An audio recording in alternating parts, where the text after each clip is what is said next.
네, 새해 복 많이 받으시기 바랍니다. 사람은요, 무엇이든지 자기가 아는 지식과 경험의 기준으로 이해를 하려고 합니다. 솔직히요, 경험해보지도 못하고 체득해보지도 못한 것을 내가 이해하고 있다라는 것은 어떻게 보면 거짓말입니다. 그래서 사람마다 체득한 지식이 다 다르고요, 알매 깊이가 다르기 때문에 자연히 서로 생각과 판단이 다를 수밖에 없습니다. 그래서 어떤 일이 나타나냐면요, 의견이 충돌이 하는 게 생기게 되어 있어요. 이런 모습이 신앙의 문제로 넘어오면요, 신앙 안에서는 오히려 더하게 됩니다. 그래서 합일점을 찾기도 참 어렵게 됩니다. 서로 바라보는 경험과 지식이 다르고요, 지금까지 배우고 있겠던 내용이 다르기 때문에 그렇습니다. 그래서 예수님도요, 제자들에게 그냥 믿으라고만 말씀하시지 않으시고 같이 어떻게 하셨냐면 생활하시고 대화하시고 같이 다녔던 시간이 3년을 넘게 다니시면서 가치관과 신앙의 방향을 예수님이 보시는 그 방향으로, 그 기준과 가치관으로 생각으로 바꾸는 시간을 가지셨던 것입니다. 뭐냐면 신앙이라는 건요, 그렇게 만만하게 어느 순간 딱 이루어지는 게 아닙니다. 그래서 하신 말씀이 뭐냐면, 그러고 난 다음에 하신 말씀이 들을 게 있는 자들은 들을지어다 라고 말씀하십니다. 마찬가지로요, 제가 처음에요, 복음에 대해서 다 아는 사실입니다. 근데 그것이 정말 내 안에 들어오면서 십자가의 그 의미를 깨달아서 설교가 조금씩 달라지기 시작하니까요, 가장 먼저 반발하신 분이 누구냐면 저 뒤에 있는 분이에요. 왜 그러냐면요, 그렇게 말씀하면서 다 알고 있는 내용이지만 접근이 달라져 보니까 이제는 뭐냐면 어려워요 라고 얘기하더라는 것입니다. 근데 그렇게 말씀하시는 분들을요, 그동안요 꽤 만났어요.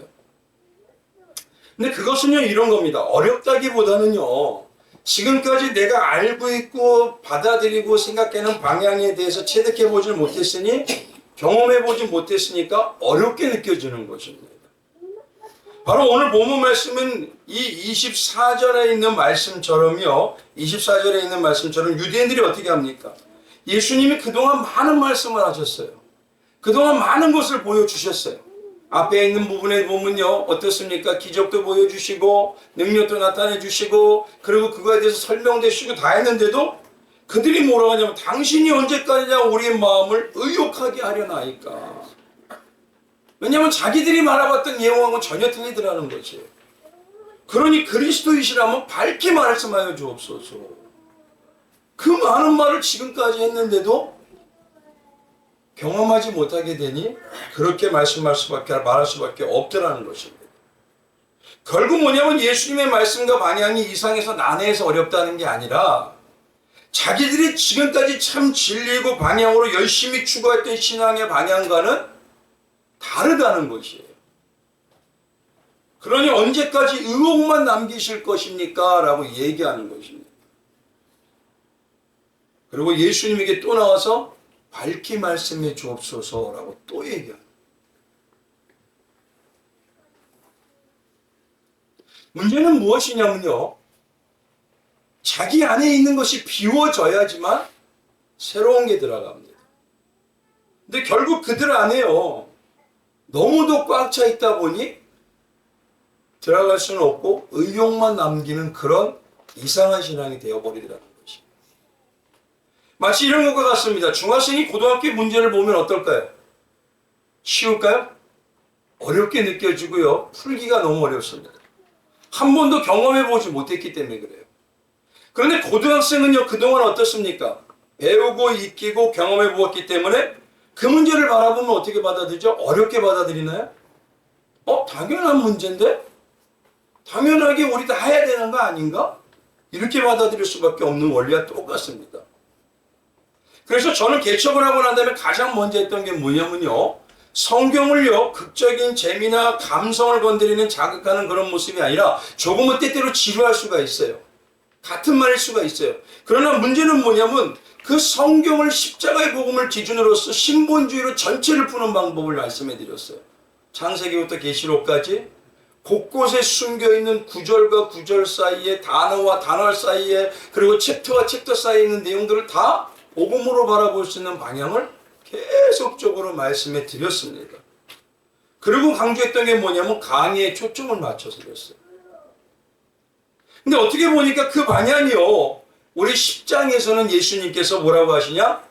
그것이 예수님이 다시 오실 때 우리가 즉각적으로 응답해서 나가야 될 하나님이 말씀하신 그 음성이라고 얘기하시더라는 것입니다. 오늘은요, 어떤 말씀이냐면 이렇습니다. 짧게는 요한복음 7장에 이 어떤 신앙에 대해서 얘기했죠? 초막절에 대해서 말씀을 드렸어요. 다시 말씀드리면 추수신앙과 재림신앙은 초막절에 대해서 말씀을 드리며, 마태복음 25장에 있는 지금 말씀드렸던 양과 염소의 마지막에 구별되는 신학의 모습, 그 결론적인 모습이 어떤 것으로 이루어지는 차이가 나는지를 실제로 보여주시는 두 그룹에 대해서 얘기해 주십니다. 그리고 넓게는요, 10장에 어디까지의 말씀이 딱 나눠지느냐, 요한복음은 두 군데로 나눌 수가 있어요. 1장부터 10장까지 딱 나누고 11장부터 마지막 21장까지 나눠집니다. 그러니까 결국은 어떻게 보면 1장부터 10장까지 있는 그 결론적인 말씀의 내용이 바로 오늘 말씀이라고 해도 과언이 아니라는 것입니다. 그래서 오늘 본문에서 예수님이 우리에게 결론적으로 무엇을 말씀하시는지 그 의미를요, 정말 오늘 가슴에 새기고 우리 곱씹고 그리고 우리 성도님께서 깨달아야 될 것 같습니다. 그래서 어떻게 보면 좀 그렇습니다. 오늘 나오신 게 복이에요. 아멘. 그래서 오늘 가장 핵심이 되는 게 어떤 것이냐면요, 10장에 이제 결론이 가깝습니다. 이게 그러니까 쉽게 말하면 요한복음 1장부터 10장 전체 앞에 있는 부분의 결론이에요. 이게 10장에 보면요, 가장 우리가 봐야 될 게 어디냐면 40절 이하의 말씀입니다. 갑자기 예수님께서요, 추전절에 가서 솔로몬의 행각에서 말씀을 전할 때 유대인들이 와서 또 말씀합니다. 우리에게 의욕 주지 말고 말씀해 달라고요. 그래서 예수님이 말씀해 주셨더니만 31절에 보면 유대인들이 다시 돌을 치려고 돌을 듭니다. 그래서 이 말에 대해서 예수님이 반발을 해요. 내가 도대체 뭘 잘못했길래 너에게 나를 돌로 치려고 하느냐.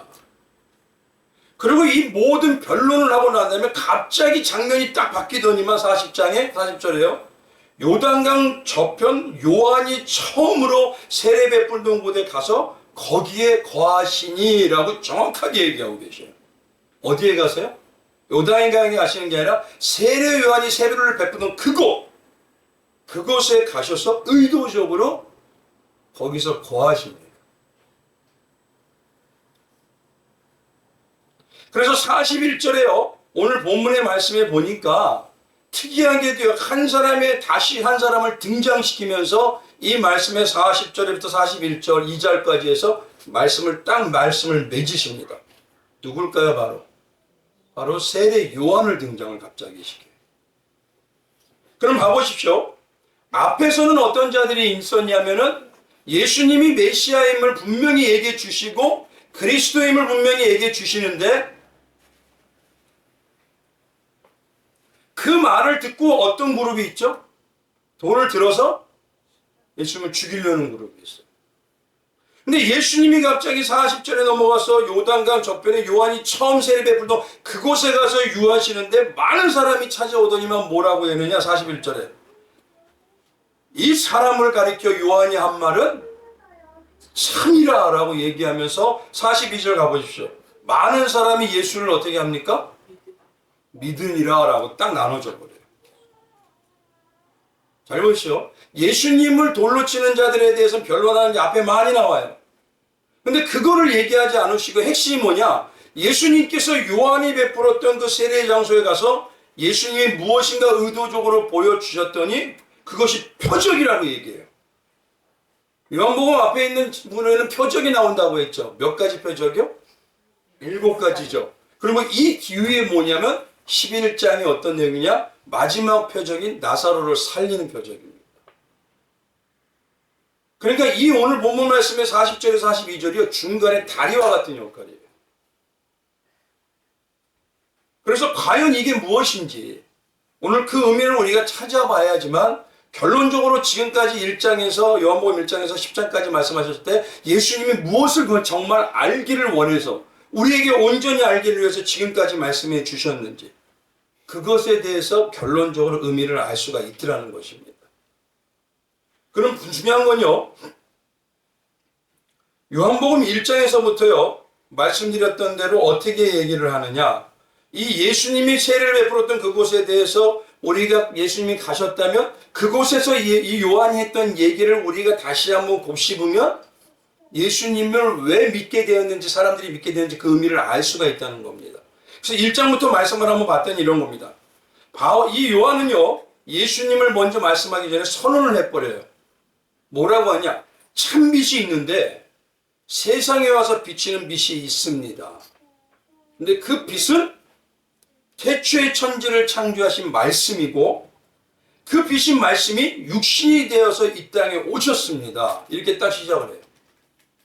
그리고 나서 그분에게만이 완전한 은혜와 완전한 진리가 충만하며 그분은 어떤 자냐면 아버지 하나님의 품에 계셨던 독생자이신 아들 예수 그리스도이십니다. 라고 딱 선언을 하면서 이제 들어가는 것입니다. 이 얘기가 바로 뭐냐면 요한이 사람들에게 얘기했던 내용입니다. 그래서 요한은 세례 요한이 받은 세례 요한에게 세례를 받기 위해서요. 그때 나왔던 장면이 어떤 장면이었냐면 1장에 세례 요한의 세례를 받기 위해서 예수님께서요. 이 세례 요한에게 나옵니다. 그랬더니 세례 요한이 예수님을 보면서 뭐라고 하냐면 자신은 예수님의 그 신발끈을 풀기도 감당할 수가 없는 자라고 얘기하며 그리고 이 땅에 오신 그 이유를 요한이요. 예수님에게 세례를 베푸시는 그 순간에 하나님께서 친히 무엇 때문에 오셨는지에 대해서 정확하게 보여주고 계셔요. 세례를 베푸시는 순간에. 그게 어떠냐면 요한복음 1장에 이렇게 얘기합니다. 29절에요. 이튿날 요한이 예수께서 자기에게 나오심을 보고 가로되 보라 세상 죄를 지고 가는 하나님의 어린 양이로다. 무슨 일을 위해서 오신 분이라? 세상 죄를 지고 가기 위한 어린 양으로 뭐 하기 위해서요? 죽으시기 위해서 오신 분이다. 이거 정확하게 얘기합니다. 그리고 대속의 어린 양으로 어떻게 세상 죄를 지고 가는지를 실물을 보여주시는 게 바로 요한이 예수님에게 세례를 베풀면서 그때 무엇인가 징조를 보여줘요. 아니 말도 안 되는 게 성령이 직접 보여요. 어떻게 해요? 비둘기의 형상을 보입니다. 성령이 그렇게 보이는 데는 몇 군데가 없습니다. 그러면서 30절에 이렇게 합니다. 나도 그를 알지 못하였으나 내가 와서 물로 세례를 주는 것은 그를 이스라엘에게 나타내려 함이라 하니라. 요한이 또 증거하여 가로되 내가 보매 성령이 비둘기같이 하늘로서 내려와서 그의 위에 머물렀더라. 아주 형상을 가지고 성령이 머무르는 모습을 보여주십니다. 근데 여기서 중요한 게요. 이 복음에 예수님께서 세례를 받으시는 이 모습이요. 다 기록되어 있습니다. 복음서에. 근데 복음서에 다 기록되어 있는데 간략하게 말씀드리면 마태복음 3장에서 뭐라고 얘기하냐면 예수님이 이때 세례를 받으면서 어떻게 말하냐면 하늘이 열렸다라고 얘기해요. 이 중요합니다. 이 말은 무엇을 말씀이냐면요. 닫혔던 하늘문을 열으셨다는 것이에요. 그리고 그 열으셨던 그 문을 통해서 누가 오시냐? 성령께서 비둘기같이 온전히 임재하셔서 누구 위에 임재하시냐? 예수 위에 임재하시더라는 것입니다. 그 사건을 나타내는 것이 바로 요한이 말했던 그 사람의 그 내용이었어요. 오늘 40절 이하에. 그러니까 1장에 있던 내용을 다시 예수님은요, 뭐냐면 40절 이하로 끌어당기신 거예요. 똑같은 내용을 하시고 결국은 이렇게 말씀하셔요. 그럼 뭡니까? 이 중간에 있는 내용은 어떤 내용이더라?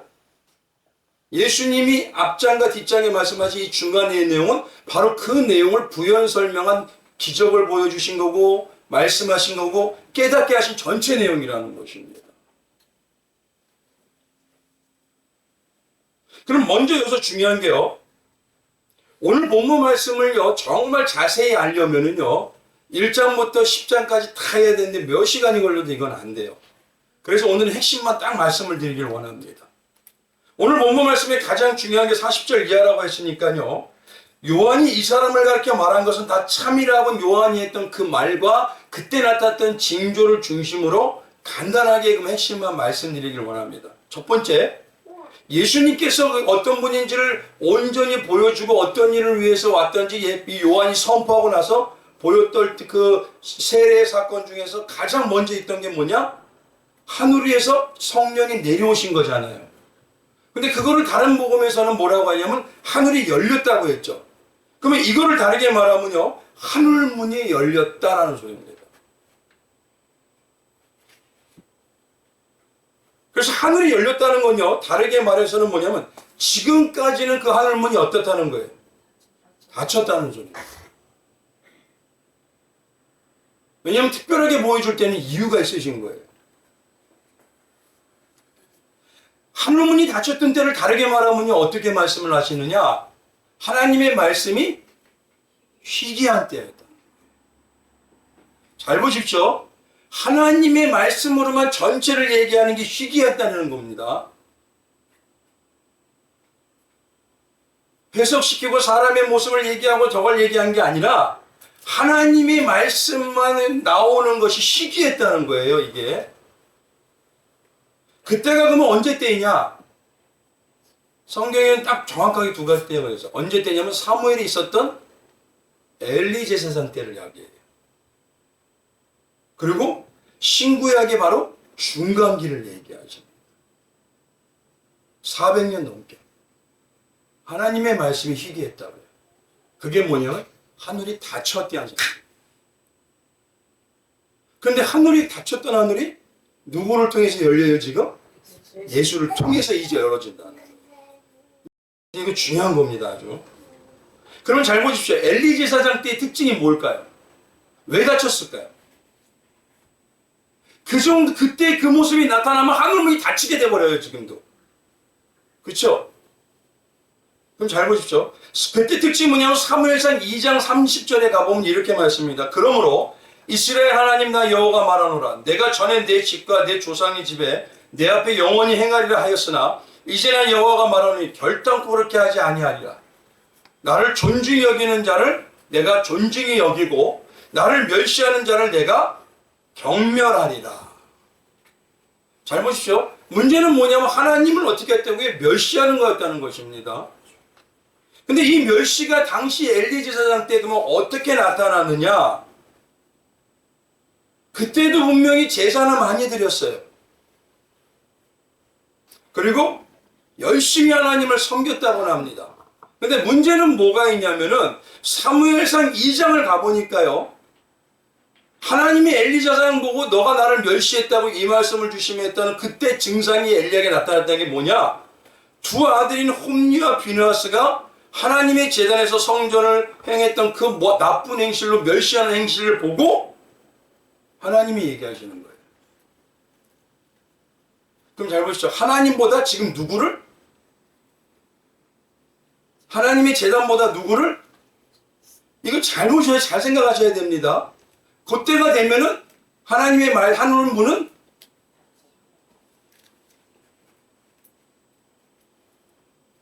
오늘 쉽게 말하면요. 마지막 때의 증상은 뭐냐면 하늘이 닫혔기 때문에 더 이상 방법이 없는 거예요.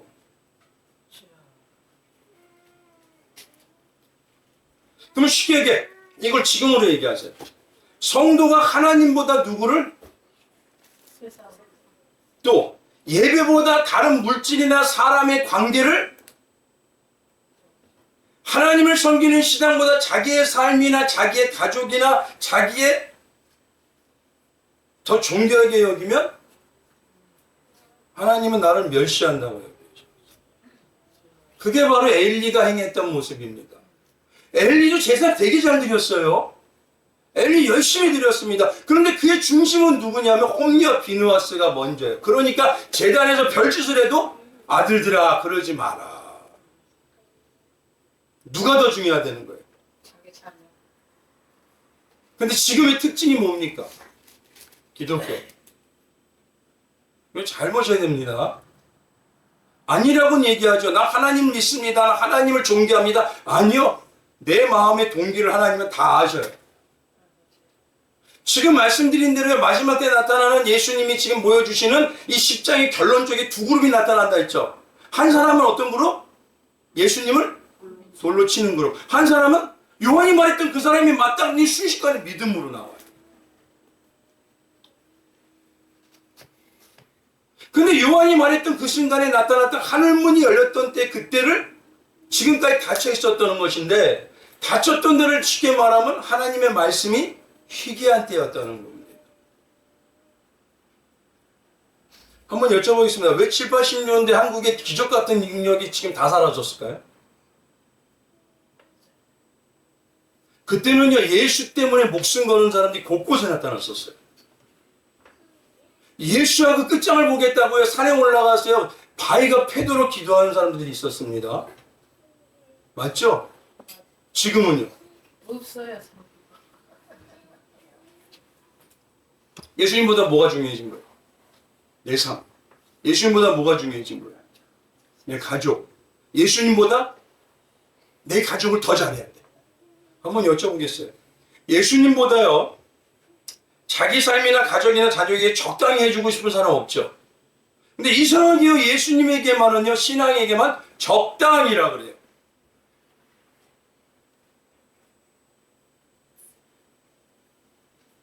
하늘문은 누구에게 열려요? 예수님에게 서만이 열립니다. 그분만이 열 수가 있어요. 다른 곳으로는 열리지가 않아요. 우리가 열심히 했다고 열릴까요? 솔직히 지금처럼요, 선교에 열심히 기독교, 우리나라 대단한 겁니다. 세계 2위입니다. 근데 왜 이렇게 욕을 먹죠? 닫혀버렸어요. 아니, 닫혀가고 있어요. 누가 중심이 안 되니까.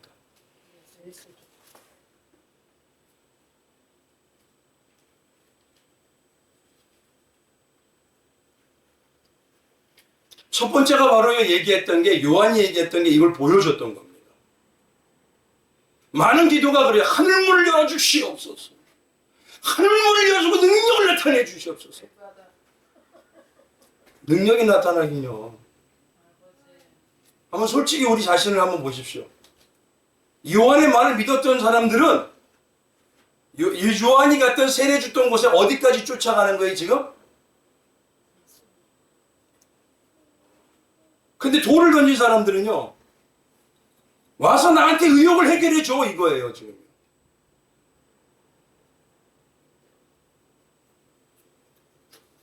결국 이게 뭐냐면 마지막 때 나타난 양과 염소의 특징입니다. 이게 첫 번째 얘기예요.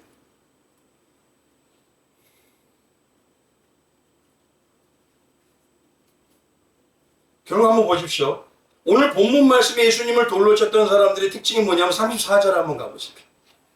예수님께서 이르되 너희 율법에 기록된 바 내가 너희를 신이라 하였노라 하지 아니하였느냐. 그럼 그들의 신앙의 중심은 뭐라는 소리예요?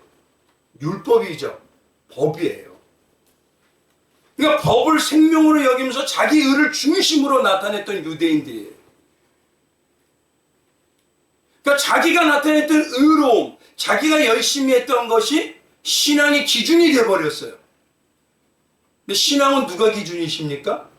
예수님의 참방향이고 예수만 능력이고 유일한 하늘문을 여실 수 있는 분이에요.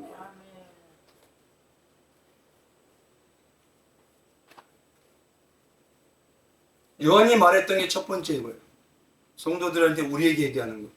마지막 때가 되면요, 여는 자가 있고요, 닫힌 자가 있어요. 우리 성도님들 어떻습니까? 여는 자 되고 싶으세요? 근데 지금 나 자신을 보세요. 누구 때문에 감격과 감동으로 사세요? 물질? 아니요. 솔직히 여쭤보겠습니다. 그거 100만 원 있는 거하고 예수님하고 어떤 거라면 어떤 것 쫓아갈까요?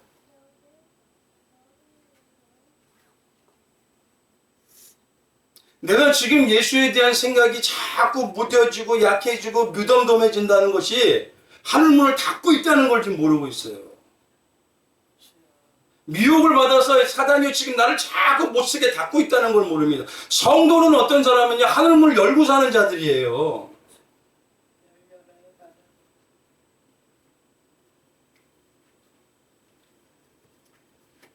그러니 어떤 데 보통가 우리의 자랑이 예수 자랑보다 사람 자랑이 많아요.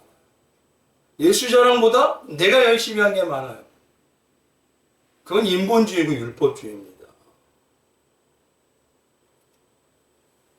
오늘 우리에게 나타나게 말씀해 주셨던 예수님이 의도적으로 요한이 처음 세례 베푸던 그곳에 가서 보여주신 거는 그곳에 따라 사람들이 갔을 때는 무슨 생각이 났을까요? 요한이 했던 말이 생각이 나는 거예요. 요한이 보여줬던 게 생각이 나는 거예요.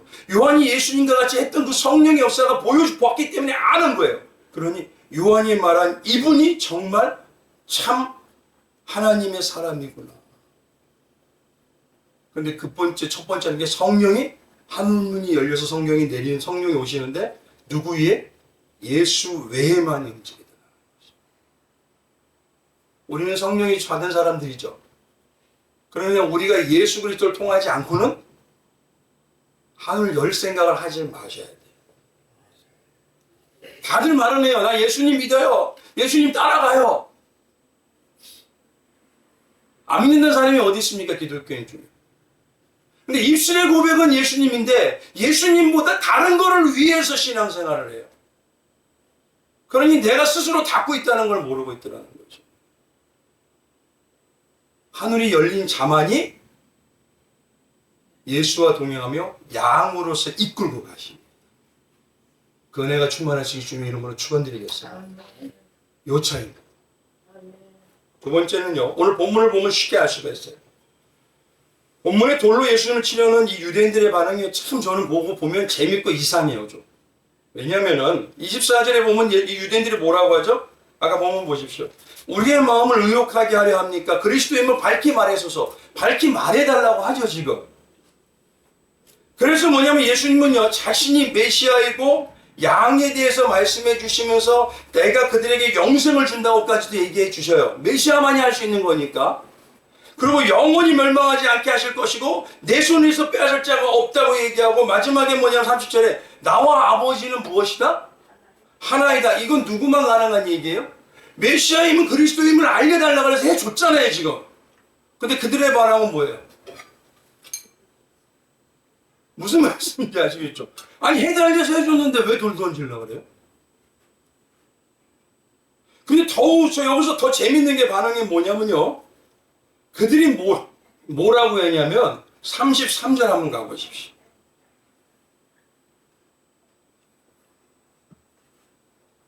33절 한번 같이 한번 읽어보겠습니다. 시작.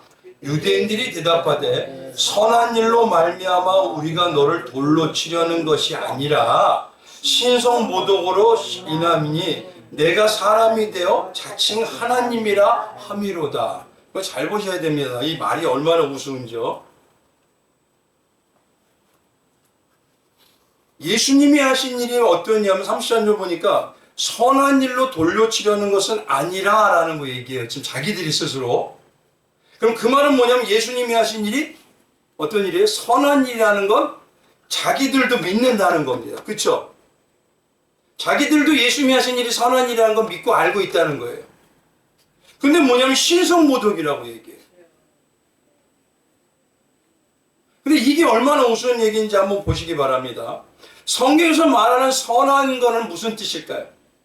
예수님께서 성경에요 선한 분은 어떤 분이다? 하나님 한 분밖에 없다라고 얘기하셔요.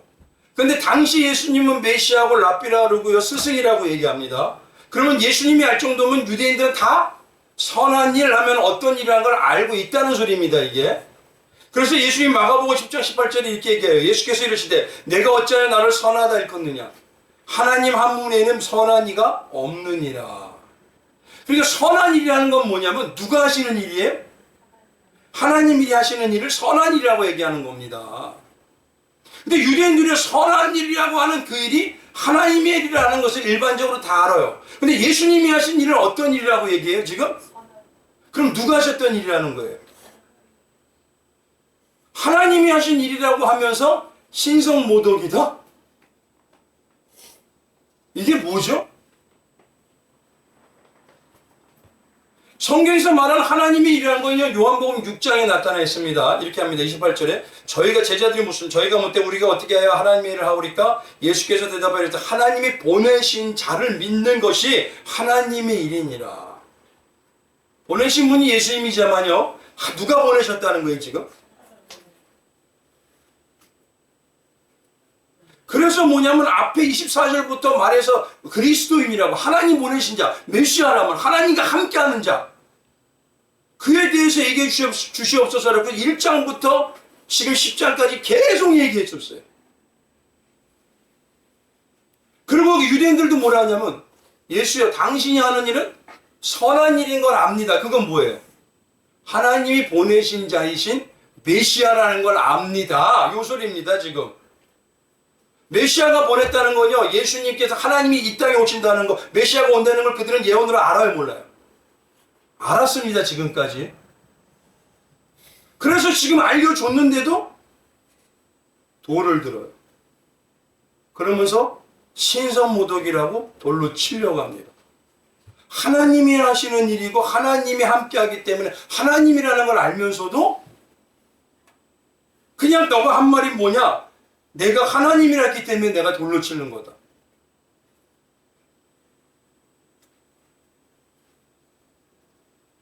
그럼 잘 보십시오. 유대인은 지금 어떤 상황이에요? 지식적으로 말씀을 몰라요, 알아요? 알아요, 그렇죠? 그런데도 자기가 믿고 싶은 것만, 자기가 하고 싶은 것만, 자기가 기분과 자기 이익에 맞다고 생각하는 것만 인정해버리는 거예요. 그 외에는 인정을 안 해요. 그거는 골라먹기식 종교입니다.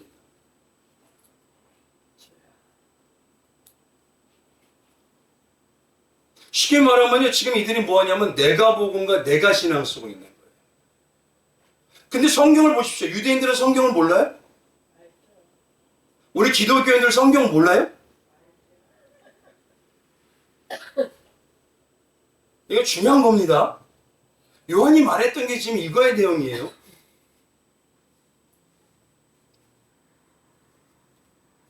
이들은 지금 뭐냐면 자기가 원하는 것만 골라봤다 보니 온전으로 하나님께서 만들어가는, 새롭게 만들어가는 새로운 감동과 느낌을 받았다는 걸 못했다는 거예요. 못하고 있더라는 것입니다.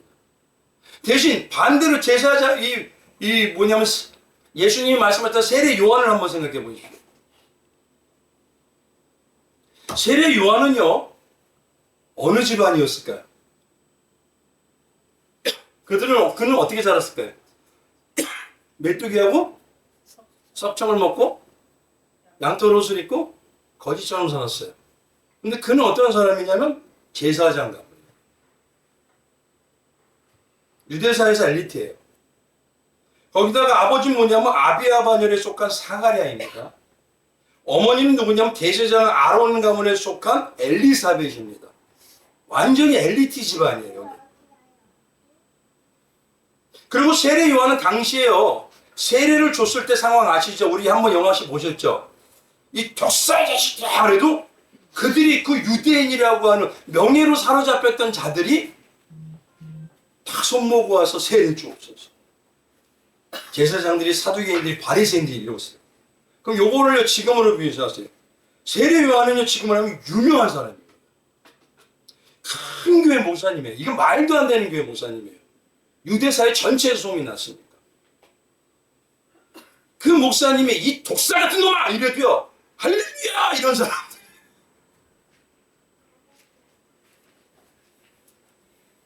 그럼 한번 생각해 보시죠. 세례 요한의 그 위치에 있는 사람이라면 그 자리를 다른 사람에게 넘기고 싶어요? 이거 잘 보셔야 됩니다. 근데 세례 요한은요, 예수님을 보자마자 1장에, 요한복음 1장에 자기를 추종하는 제자들에게 이렇게 말합니다. 요한복음 1장 27절. 곧 내 뒤에 오시는 그이가 나는 그의 신발끈을 풀기도 감당하지 못하겠노라 하더라.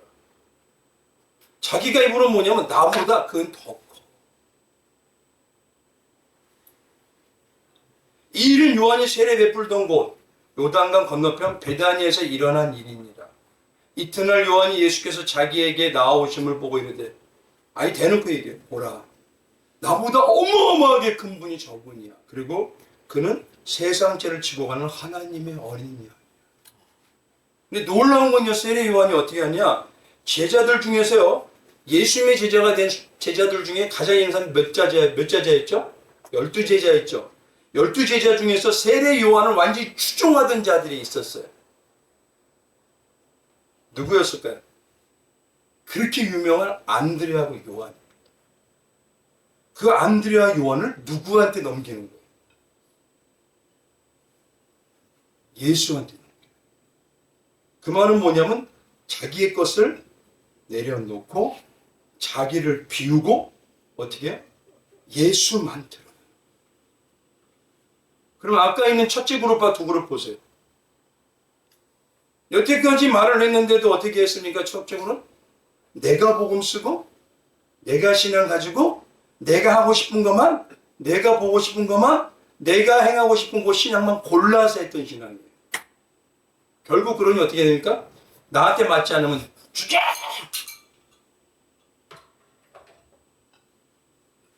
근데 세례 요한은 말씀대로 자기가 누릴 수 있는 모든 것을 다 포기하면서까지 예수만, 예수를 위하여 나의 정과 모든 욕심을 예수를 위해서 다 내려놓고 예수의 생명만을 자랑하는 거예요.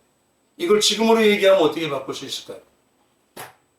나는 죽고 예수의 생명으로 사는 자.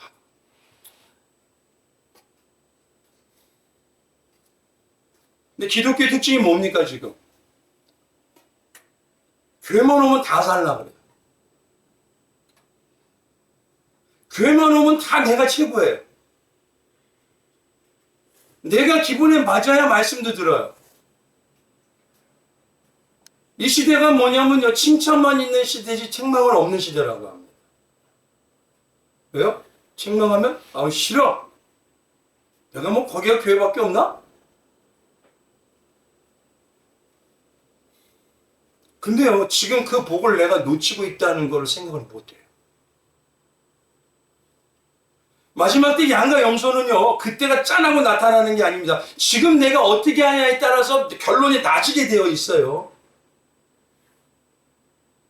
그를 통해서 이 자는 진짜 성령 받은 자, 아닌 자도 분별이 되더라는 것입니다. 성령 받은 하나님의 백성은요, 지난 시간에 뭐였죠? 어떻게 말씀드렸죠? 나는 사형수와 같고 연쇄살인마와 같은 죄인입니다. 이게 뭐냐면 내려오는 거예요.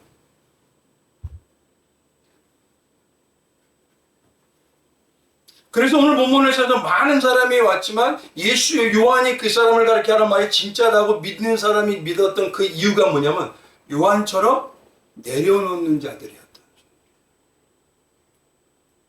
우리 성도님들 어떻습니까? 내려놓음이 많으세요? 나를 더 살려는 게 많으세요? 살려는 사람들은요, 골라 먹습니다. 내려놓는 자는 그대로 행하려고. 이게 바로 두 번째 나타냈던 두 그룹이 차이가 나는 그 요한의 말과 행동과 그 다음에 자기가 보는 내가 복음에 쓰는 자들의 차이입니다. 세 번째는요, 세 번째는 마지막으로 얘기하는 게요, 요한이 보인 예수님에게 세례를 받은 그 세례 과정에서 예수님께서 어떤 신앙의 차이가 나는지를 알려주세요. 성경은 뭐냐면 성령이 어떻게 임했다고 말씀하시죠? 비둘기같이 임했다 그러잖아요. 근데 이 비둘기는요, 평화의 상징입니다. 그러나 히브리 시인들이 말하는 비둘기는요, 그게 아니에요. 히브리 말로 요나라고 합니다. 요나. 요나가 누군지 아시죠? 선지자 요나 선지자 있잖아요. 그 자의 이름이 바로 비둘기라는 소리입니다. 근데 그 비둘기라는 요나라는 이름이 뭐냐면 예수님이 누구의 표적밖에 보여줄 게 없다? 요나의 표적밖에 보여줄 게 없다는 거죠. 그럼 요나라는 건 비둘기라고 하는 것이고 성령이 임재한 자도 뭐 어떤 자와? 비둘기와 함께하는 자인 것입니다. 그렇죠? 그러면 임재하는 자는 어떤 삶을 살아내는지 이 비둘기를 보면 가르쳐 주시는 거예요. 그게 첫 번째가 뭐냐면 비둘기는 두 가지 어근에 중요한 게 있어요. 첫 번째가 야나라고 합니다. 이거 몇 번 말씀을 드렸어요. 그 야나라는 게 뭐냐면 첫째가 뭐냐면 박해받다, 핍박받다는 뜻이에요. 잘 보시죠. 비둘기의 성령이 임한 자가 누굽니까? 우리죠. 근데 그 성령이 누구에 임하셨어요, 오늘? 세례 요한이 얘기할 때 성령이 누구에 임하셨어요? 예수에 임하셨죠. 근데 만약에 내가 성령 받은, 비둘기의 성령을 받은 성령의 사람이라면 누구만을 나는 보게 돼 있다는 거예요. 예수. 근데 예수를 바라보는 자에게 나타나는 삶의 특징이 뭐냐? 첫 번째 특징이 야나의 삶이 됩니다. 박해받는 삶, 핍박받는 삶. 그게 바로 십자가의 삶. 이 야나의 삶이라는 건요, 사나 맹금리에게 핍박하는 대명사인데요. 쉽게 말하면 제사를 드릴 때 한 양을 택해서 광야에 내보내 맹수에게 잡아먹히라고 하는 양이 있죠. 그게 어떤 양입니까? 바로 아살살 양. 그 삶을 살게 되어 있다는 거죠.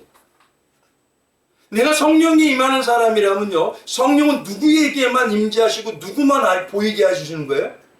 예수를 보이게 한다는 것입니다. 그러면 내 안에서 누구냐면 예수만 점점 밝아진다는 거예요. 근데 예수가 밝아지는데 그 예수와 동행하는 삶은 핍박의 삶, 또 뭡니까? 박해의 삶. 두 번째 이 요나의 특징에서 말씀에서 어근이 된 두 번째 단어가 아나라는 단어입니다. 아나. 아나는 뭐냐면 애통하다, 애도하다라는. 애통과 애도는 뭡니까? 장례식을 말하는 것이죠. 그러면 잘 보십시오. 성령이 뭐냐면 나타낸 이 두 가지 모습은 성령께서는 오직 예수 십자가의 대속이 전부가 되도록 성령이 임재한 성도에게 계속 말씀하셔요. 그리고 성령이 내주한 성도는 오직 예수 십자가의 대속의 복음의 은혜만을 누구처럼? 바울처럼 자랑을 하게 돼 있어요. 바울이 하고 싶어서 한 게 아니라 성령이 내주하였기 때문에 그럴 수밖에 없는 겁니다. 그게. 근데 그 잔을 통해서 어떤 게 열려요? 그렇죠. 그럼 하늘문을 열기 위해서는 오늘 나를 한번 보십시오.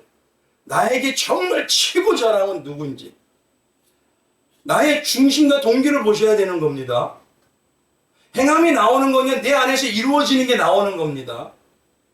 내가 성령의 사람이라면 나에게는 환하게 더 비치고 나의 온 가득에 점점 차들어가는 게 누구냐면 예수밖에 없어요. 그럼 신앙 안에서 예수만 보이세요 지금? 솔직히 예수를 통해서 다른 걸 더 원하시는 게 요만큼이라도 나오고 있어요. 근데 그런 모습이 하늘문이 닫혀지고 있다는 걸 모르는.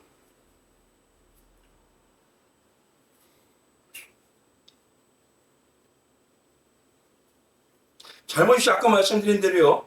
1장에 요한이 말했던 내용이죠. 이 내용. 이 내용과 이 사건이었죠. 근데 오늘 본문 10장의 마지막에 이 내용과 사건에 또 요한을 딱 만들어낸 거를 이 히브리 문학에서요. 가장 히브리인들이 많이 쓰는 핵심적인 문학이 있어요. 그게 어떤 문학일까요? 앞에 샌드위치, 뒤에 샌드위치, 뭐예요? 이게 카이징 구조예요. 예수님의 우정 여기다 카이징 구조를 집어넣는 겁니다. 무엇이냐? 요한이 말했던 그 모든 내용이 결국 1장부터 10장까지 전체 내용을 얘기하는 것입니다. 너희가 이 신앙이 되지가 않으면 마지막 때 무엇인가가 나에게 분명히 숙달돼서 나오는 모습이 있더라는 것입니다.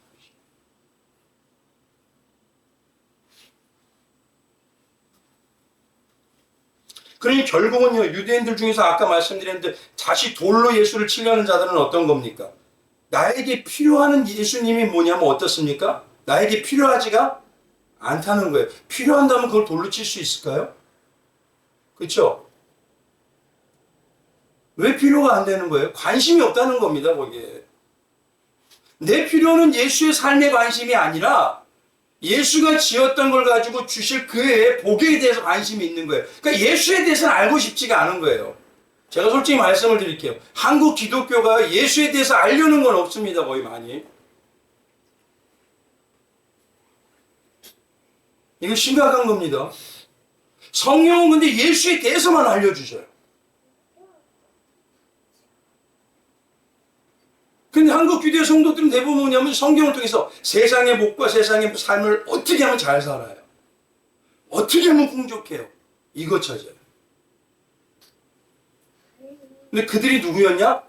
예수에게 돌을 던지면서 제발 우리에게 올바로 알려주세요 했던 메시아라고 알려달라고 했던 유대인들, 이들이에요. 근데 요한이 세례를 보는 그곳에 가서 요한이 말했던 초점이 딱 정해지고 나니까 이제 믿음으로 바뀌어갔던 사람들이 바로 밑에 40절 위에 짧게 나왔지만 이들이 믿음의 사람.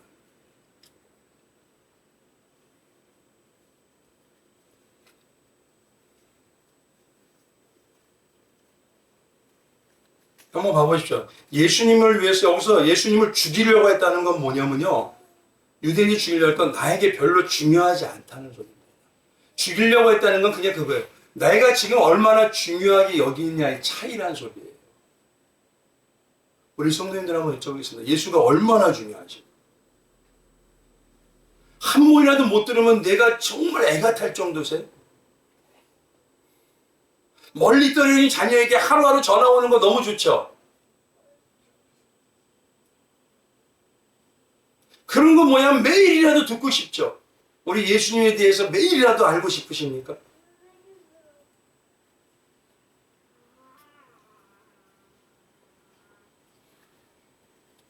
바로 뭐냐면요. 이 유대인들 중에서 예수님에게 돌 던지려고 했던 그들의 모습이 점점 깊어지면 마지막에 나타난 계시록이 어떤 교회냐? 바로 라오디게아 교회.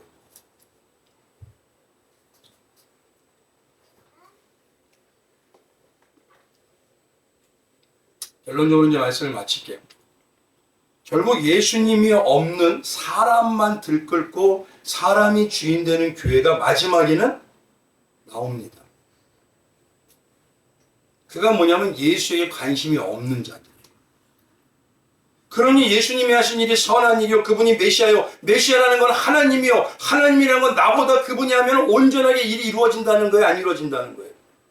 근데 지금 한번 봐보시죠. 성도들이 나보다 예수님이 하신다고 완전하게 이룬다고 입술은 고백하잖아요. 근데 어떻게 합니까? 실제 신앙의 삶은 내가 해야지만 된다고.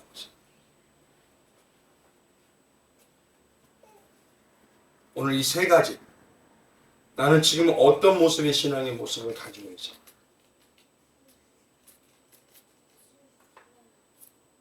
예수님이 그래서요, 마지막에 결론으로 세례를 베풀던 요한이 있던 그곳에 가셔서 다시 보여주시오.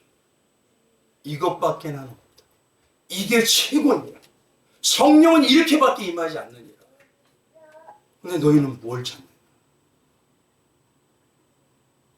오늘 주님의 음성을 들으시고 이 복된 설에 그리고 다가오는 사순절에 우리 주님과 함께 하시길 주님의 이름으로 축원드리겠습니다. 내가 정말 어떤 자로 살아가고 있는지, 하늘문을 여는 자인지, 내가 지금 점점 다치게 하고 있으면서도 날마다 입술로 하늘문을 열어주옵소서 하고 있지는 않은지, 오늘 그 방향을 온전히 찾으시길 바랍니다. 우리 잠깐 기도하겠습니다. 하나님.